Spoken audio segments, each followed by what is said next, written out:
Okay students, now worksheet number 4 की बात कर रहे हैं हम, जो कि आज आई है 28 सितंबर 2020 को, और सुनामी पार्ट 1 ही कंटिन्यू हो रहा है इस वर्कशीट में भी। Do you think tsunami can strike these places? इसमें से उन्होंने कुछ जगहों के नाम दिए हुए हैं और पूछा है कि क्या सुनामी इन जगहों पर आ सकता है, जैसे कि हिली एरियाज़ जैसे शिमला, सी कोस्ट जैसे मुंबई, प्लेन एरियाज़ जैसे दिल्ली और डेजर्ट एरियाज़ जैसे जोधपुर। तो उन्होंने हिल्स कवर कर लिए, सी कवर कर लिया, प्लेन कवर कर लिया, डेजर्ट कवर कर लिया। तो आपको पता है कि कौन सी ऐसी सिटी है जहाँ सी है, तो क्योंकि सुनामी सी से कनेक्टेड है तो वो सिर्फ वहीं आ सकता है जहाँ पे आसपास सी हो, बाकी जगहों पर सुनामी नहीं आएंगे। फिर let's read about another young girl from Andaman and Nicobar Islands who survived the disaster. Almas Javed was 10 years old. She was a student of Carmel Convent in Port Blair, where her father had a petrol pump. Her mother, Rahila's home was in Nankari Island. The family had gone there to celebrate Christmas. When the tremors came early in the morning, the family was sleeping. Almas's father saw the sea water recede. He understood that the water would come rushing back with great force. तो recede मतलब पीछे जाना, तो पानी पीछे जा रहा था, तो उसे पता था, क्योंकि वो सी के किनारे रहते थे, उसे पता था कि पानी उतनी ही फोर्स के साथ, उससे भी ज़्यादा फोर्स के साथ वापस आएगा, यानी कि बहुत तेज़ बहाव के साथ, जो कि बहुत नुकसानदायक हो सकता है। ही woke everyone up and tried to rush them to a safer place, क्योंकि उसे डर था। As they ran, her grandfather was hit on the head by something and he fell down. Her father rushed to help him. Then came the first giant wave that swept both of them away. Almas's mother and aunt stood clinging to the leaves of a coconut tree, calling out to her. अब इससे पहले क्या होता है, उसके father, Elms के father और grandfather दोनों ही बह जाते हैं उस जाइंट वेव में।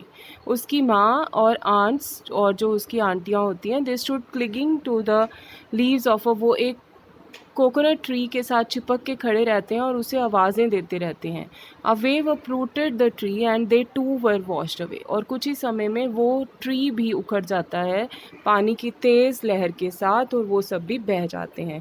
Elms saw a log of wood floating, she climbed on to it, then she fainted. Log of wood मतलब लकड़ी का टुकड़ा, और लकड़ी जो है वो पानी में डूबती नहीं है, वो उस पर चढ़ जाती है और फिर वो फेंट यानी बेहोश हो जाती है। When she woke up, she was in a hospital in Camota. From there, she was brought to Port Blair. The little girl does not want to talk about the incident with anyone. She is still traumatized. Traumatized मतलब दहशत में है वो अभी भी लड़की। तो यहाँ पर सीक्वेंस ऑफ पिक्चर्स है, जैसे कि अभी ऊपर आ रहा है, आपको जो स्टोरी बताई गई है तो उसमें क्या क्या हुआ वो बताया जा रहा है। पहले 1 नंबर आप कहाँ लिखोगे, फिर 2 कहाँ लिखोगे, फिर 3 कहाँ लिखोगे, आपने इन बॉक्सेस में 1 2 3 लिखना है पिक्चर के हिसाब से। Answer the following questions by selecting the correct option. Why did Almas's father wake up his family? क्यों उठा देते हैं वो सुबह सुबह? आप दोनों ऑप्शन पढ़ लो। To celebrate Christmas, to rush them to a safer place, बहुत ही क्लियर आंसर है।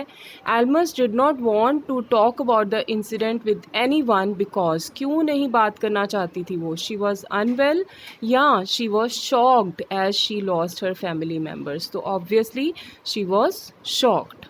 Almas's mother and aunts could not be saved from tsunami. क्यों नहीं बचे थे वो लोग? The tree they held on to got uprooted. पेड़ जिसे उन्होंने पकड़ा हुआ था वो उखड़ गया और वो बह गए। They held on to a log of wood and got drowned. कि वो एक वुड पे के टुकड़े के साथ चिपके रहे और डूब गए। तो ये हमने अभी पढ़ा है। Given below are the words and phrases from the passage that indicate movements of different kinds. पहला है rushed, swept away, floating, recede. अब आपको बताना है ये किस कैटेगरी में आएंगे। फास्ट मूवमेंट में क्या आएगा? रश्ड। स्वेप्ट अवे में भी किस में आएगा? फास्ट मूवमेंट में ही आएगा। फ्लोटिंग स्लो मूवमेंट में आएगा। Receding neither slow nor fast में भी आ सकता है। तो क्योंकि ना रिसीड मतलब पीछे जाना, तो इसके साथ आपकी ये वाली वर्कशीट ख़त्म होती है। आप इसे अपनी इंग्लिश नोटबुक में बहुत ही नीटली कर लीजिए। जिन बच्चों को ड्राइंग का शौक़ है वो थोड़ी बहुत ड्राइंग भी कर सकते हैं। Okay, take care and share your work with your English teacher.